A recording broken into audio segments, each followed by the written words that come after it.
This is a Newsline with our brand new timing, straight after the news at 9:30, going through to 10 o'clock. And we know we've had some challenges, but we've resolved it thanks to the sterling efforts of all our production crew, engineering, everybody on the third floor here. And thank you to each and every one of you. And here we are in our new set on the third floor, and we're joined today by Dr. Harsha De Silva. Very good evening to you, Doctor. Good evening, Faraz. And welcome to the third floor. Thank you very much. You are one of the first actually to come here. Thank you. Now then, I wanted to bring your attention to this fact. A letter sent by the Secretary to the President, Dr. P.B. Jayasundara. In this, he is addressing it to his colleagues in the civil service, and he's suggesting a voluntary pay reduction, a pay cut. This is, in my view, a spectacularly poorly timed letter, especially because 2 weeks ago the Cabinet of Ministers passed a couple of projects. One project alone is nearly $1 billion, which in today's money with its exchange rate, the runaway exchange rate, is over 190 billion rupees. And that's just Section 3. And they also had Section 4. Asha, what do you have to say to this? On the one side, they're passing all these projects in between this pandemic and this absolute crisis with the economy, absolutely chaos. And they're passing this willy-nilly, and at the same time, they're writing this letter. Hey, you know, this is the letter sent by Dr. P.B. Yeah. Thanks. I saw that letter. I think it came out earlier this evening, saying, look, you know, take up to a month's cut. He says he's planning to do it, and others should follow. There are a couple of issues here, like right. What you just mentioned, is that what is the priority here? Right? I mean, if you're on the one hand willing to spend $1 billion signing a contract when Parliament is not meeting to spend something without any sort of transparency, yeah. And on the other hand saying, look, you know, everybody take a pay cut, right? Then obviously there is something that is really not gelling. And also I must remind you that these two projects, Section 3 and 4, been awarded on the basis of unsolicited bids. So this is precisely what I'm saying. If the Parliament is not meeting, there are no committees, and there is no way to ask questions. Now, for instance, I wanted to find out if the debt ceiling has been breached, yeah. Right? Whether the President has the authority to borrow some more money in this instance. But there is no way for us to find this information because we are not meeting. Right? So if Parliament is not meeting, there are no checks and balances, and you can continue to go ahead and spend as you wish, like what you are mentioning here. So that is one issue. On the other issue, what I found very disturbing is that, sure, the public servants have been doing an excellent job. There is no issue about that. Yeah. And those people, I know even in my Sri Jawadhanapura Divisional Secretaries Division, they have been working day and night trying to get this a list prepared, even though there has been political influence. Keep that aside in doling out the measly 5,000 rupees. But what they say is Rajansya, talk about Rajansya, yeah. And says Pudgalikansya Pasugami. That is regressive. Regressive. I mean, I don't think that is fair, because who, you know, whether it is the delivery guy or whether it is the bank employee or whether it is you guys, I mean, all the people in the private sector, whoever had to go out and work, went out and worked. Indeed. Right? Indeed. So why is the private sector being accused as being pasugami? I think that's not the kind of tone that one needs to use. Indeed. One must appreciate the work of every citizen, whether he or she belongs to the public sector or the private sector. Yeah. And on the other hand, private sector has seen salary cuts in large percentage. Yeah. Right? Some people have been laid off.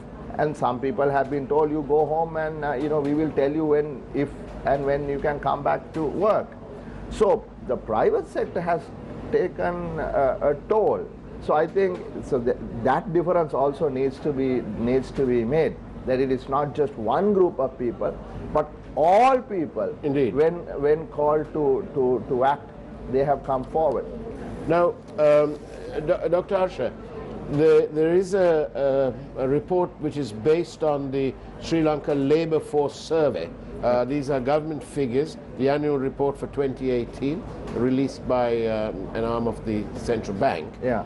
Now, an independent analysis of that figure suggests that there's going to be massive job losses. Yeah. Right? And most people are probably thinking that when they go back to work, it's all going to be hunky-dory. Yeah. They've got a job and they can carry on expecting their paychecks. But the situation is actually much worse than that. According to this independent analysis, approximately 1,113,000 people will be out of a job. And there are some industries which is high risk, which is going to expect 25%. That includes manufacturing and the construction industry, air conditioning supply, water supply, waste management, and so on. These are horrendous figures. 1.1 million. How accurate do you think that these figures could be? Actually, it's quite interesting because I also saw that today. But over the last few days, I did some more analysis, which I published in the Daily Mirror and the Financial Times, etc. Right. If I can show this is how I see. This is how I see the situation panning out. Okay. So can you see this? We'll see. We'll see if they can get it close enough. Right, there we go. Let's have a look. Right. So what is this? There you are. It's now on the screen properly. Okay. So here what I'm looking at is the risk factor. Low risk to high risk. Yeah. And depending on how frequently you get paid, monthly or daily paid. Yeah. Now what you see here is the public sector. 1.2 million people in the public sector. And I put them at the lowest risk of being laid off or having to seek job or salary cuts, and that is 1.2 million. Within that are business owners, people who employ other people, about 200,000 people, and private sector essential workers, which is about another 200,000 people, right? So this is another way of looking at the 8 million people employed. And here in this green circle, there is a certain risk of either being laid off or getting your salary cut, and that is a vast majority. 1.6 million people in the organized private sector. That is people like most people here. And then what you have here is this big circle is the self-employed. 2.6 million people who are at a fairly high risk of reduced income. Right. And at the corner, the blue, which is the highest risk, are daily wage employees. So my point is that this 1.2 million people, I can't vouch for that number. There is going to be a fair number, could even be more than that. Indeed. Right? In the short term, that are either going to lose their jobs or going to have to take serious cuts in their income. And this is the conversation. This is the conversation that we need to be having now, not these projects which probably long term are needed, but not right now. Unfortunately, we saw the same thing happen. I can see similarities. Soon after the war finished, for example, Sri Lanka miserably failed the narrative, and they didn't take enough action to protect our reputation and so on. They spent millions and millions of dollars, but it didn't do the job. And the timing was spectacularly poor when they described collateral damage, for example. And over here, to pass two mega-sized projects, and within 2 weeks of that doing so to write a letter. It's almost tongue-in-cheek. And my dear friend, Dr. Jayasundara, must have been under intense pressure to do this. But it sends the wrong message. It sends the wrong message when 66% of our workforce are unskilled workers, depending on this sort of informal economy, daily paid, if you like. Think about all the riders, the drivers. Yeah, I mean, there's another side to it, and in defense of PB, yeah, is what he's saying is, look, you know, show that you're also willing to sacrifice, yeah, right? Willing to sacrifice, and he that letter is all about sacrifice for the greater good of the nation.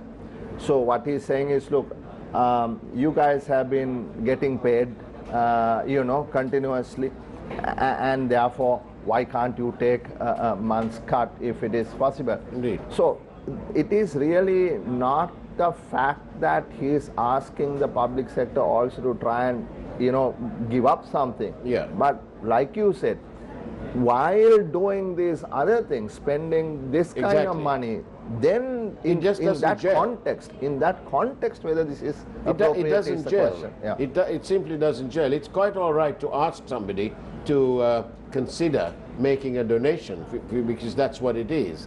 Plus, Faraz, you know, a lot of these workers, so 1.2 million people plus in the public sector, yeah, are not highly paid. Yeah. You see, of course, in the previous government, between 2015 and 2020, every public servant did see an increase of their salaries by 107%. Indeed. But that last increment that was to come, that is the Ranugge report increment, which was supposed to come in on the 1st of April 2020, didn't come.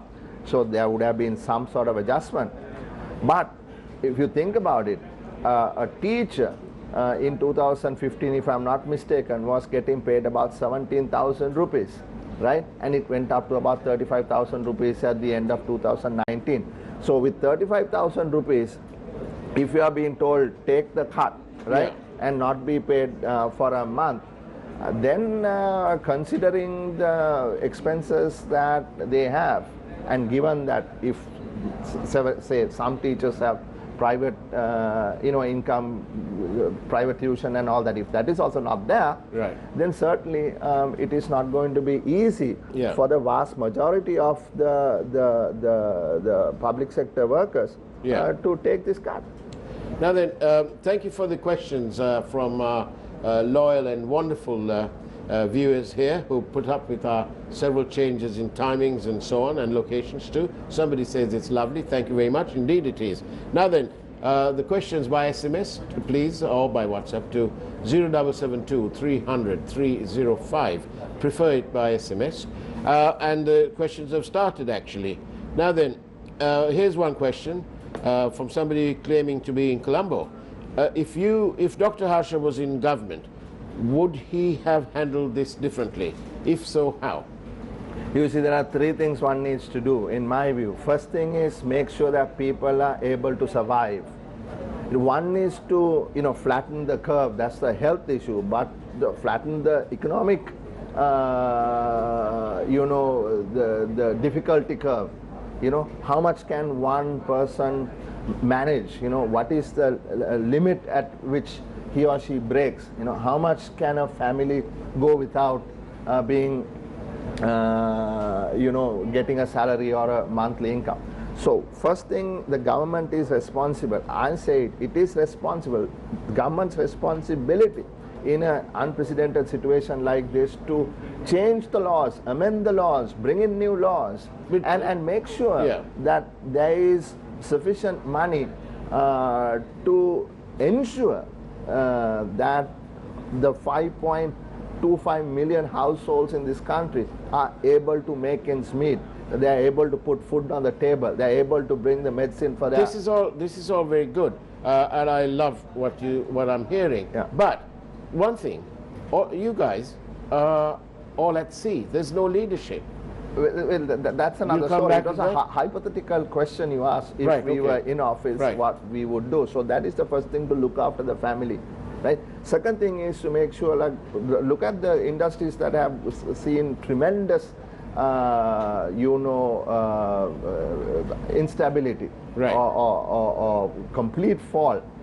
For instance, in tourism, and so many other areas, in the apparel manufacturing, so many areas where people are completely out of jobs, and the sector itself needs to be resuscitated. Right. So consider those and ensure that they have the kind of financial resources through the financial system, obviously, to get back up. And the third thing is, we mustn't throw the baby with the bathwater, and I'm saying this seriously because there's been a discussion, even in Dr. PB's letter. I saw sort of a veiled reference to, the failure of the market economy and so on, right? People have been talking about, growing everything here, doing everything here, manufacturing everything here, and so on.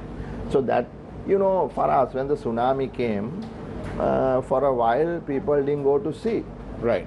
But after that, ships started sailing, fishermen started going out fishing and so on, because the tsunami wouldn't come for another century or whatever, right? Right.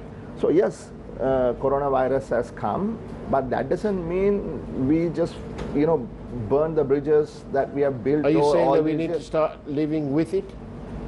We have to figure out a way to deal with this virus, and to not close our borders, not start looking at a closed economy again, not start talking about the failure of the market system. Because Sri Lanka for centuries prospered because of its ability to trade. People talk about from Parakramabahu, in the 12th century, to the Portuguese, to the Dutch and the English, and thereafter. We've been a trading place. We are a small open economy. There's only so much that we can do here. I mean, we can't be self-sufficient in rice and all vegetables and all. I've got several questions, and thank you once again for all the questions. As an economist, would you agree, is it a good idea, is it a bad idea, that the government uses the ETF fund and gives its members unemployment pay up to 6 months until they secure alternative employment if they are fired? Well, I don't see a problem in that per se, in that it is their money, right? And if they want to withdraw some of their money from the Provident Fund to survive for 6 months, why should the regulator say no to it, right? Because this is an unprecedented situation. But let me remind you, Faraz, there are only, I think, 3 million or so of the 8 million people who have access to such provident funds. Okay? Right. So 5 million people don't have any access to a provident fund. So this solution only resolves the problem of those people who are the least affected, not the people who are the most affected. Indeed. So if you're really looking for a solution that helps the people who are in real need, this is not a solution that's going to work. Because it, like you said, the question was, you take your money and give it to yourself. Right? It is not taking my money and giving it to you.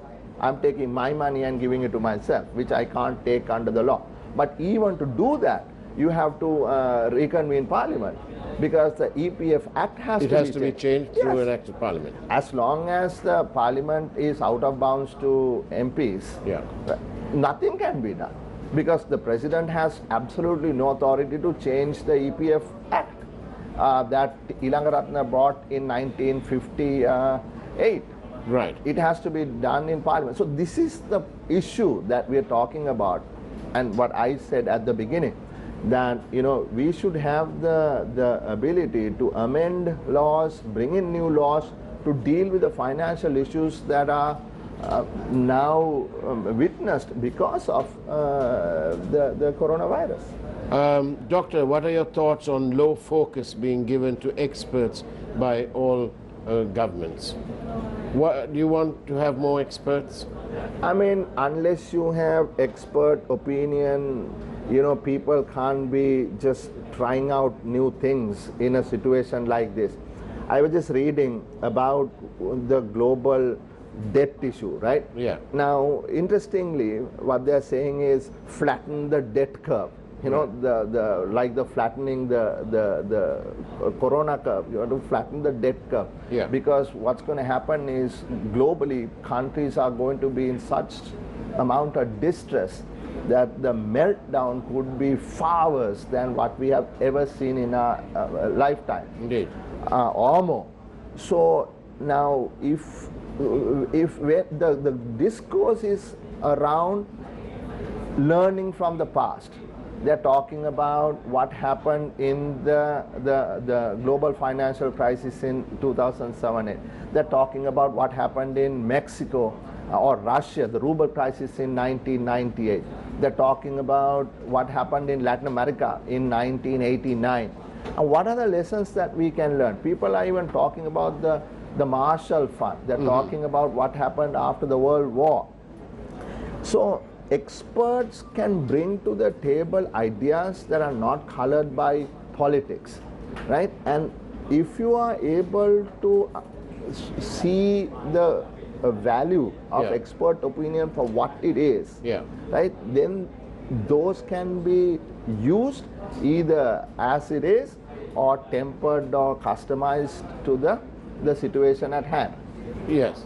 So in this global crisis that is emerging in terms of debt, what people are talking about is what are called Brady bonds. There's a guy called Brady who was a Secretary of the Treasury in the US, and it was him who proposed these bonds when Latin American default crisis happened, and how they were able to reissue tradable bonds as opposed to commercial bank loans those countries had. So my point is, when you have expert opinions coming out, Soros has written about it, others have written about it, and take those expert opinions and instead of trying out crazy things that has no precedence or no evidence of success, it is better to go with expert opinion always. Now then, here's an interesting question. We're coming towards the end of it. In these exceptional circumstances, in these exceptional times, with so much of suffering going on and fear and so on, in the national interest, would the SJB consider coming into an alliance with others, including the UNP? I think all past petty political positions need to be forgotten in going forward. To me, it really doesn't matter which political party or which alliance succeeds, as long as Sri Lanka succeeds. And I'm being really honest with you here, because I was so fed up with this politics. You know, I actually almost walked away, and I came back because they asked me to come back. Indeed. Right? So as a professional who is now a politician, and I see all the Somebody's asking, by the way, as we come to the end of the program, somebody's asking whether you make your living privately, or are you in the pay of others?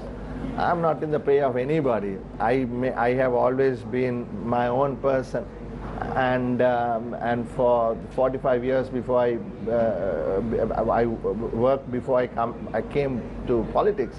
I did it my way, and I will continue to do it my way. But the point I was making is that we need to come together, and at least for a short period of time be able to sort of put I'm behind sorry, Harsha, the but politics. we've come to the end, and I have to say this, that several people have replied already to what you ought to have replied, and they're saying that all these alliances may well work, but the one problem and then that is that the leader of the United National Party cannot be trusted. Now then, that's the opinion of somebody, but Harshadi Silva, we really do truly appreciate you coming and joining us on these wonderful new settings, and many people have said how wonderful it is. Thank you very much, and if you go listen to the end of this program, the new one will be it'll be Legends of Music coming up after this. Thank you, and thank you to everybody who made this happen today. A lot of hard work, and everybody came together because these 30 seconds. 30 these seconds. are exceptional I don't have 30 circumstances. seconds. We'll give you 30 seconds. You know, I was on Face the Nation a few days ago, and after that, Madam Chandrika Kumartunga sent me a long text, and she said, look Harsha, don't forget, after the tsunami, all the parties worked together. She said that she invited everybody, government, opposition, and she said, have we already forgotten that it is possible for everybody to work together in a national crisis? And that is something to really think about. Thank you. And on that note, that's the way it was on Newsline Live, here from the Newsfirst studios in Dawes Street in Colombo. We leave you with this, let's call this a clarion call, shall we? Rise up, Sri Lanka, the song, Nagitimu, Sri Lanka. Take care, great night to you, and of course, God bless.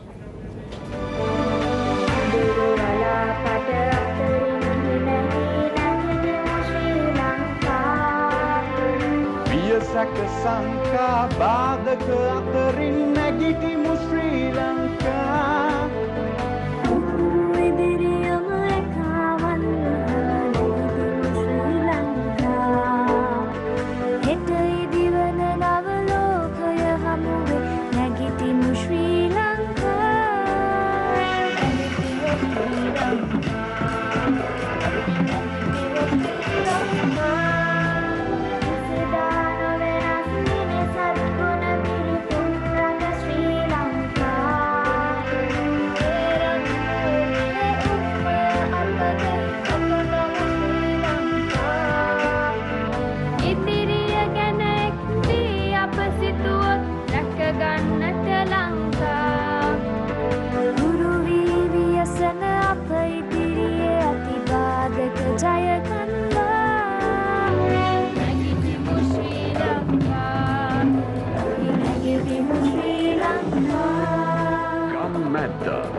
Nagitimu, Sri Lanka.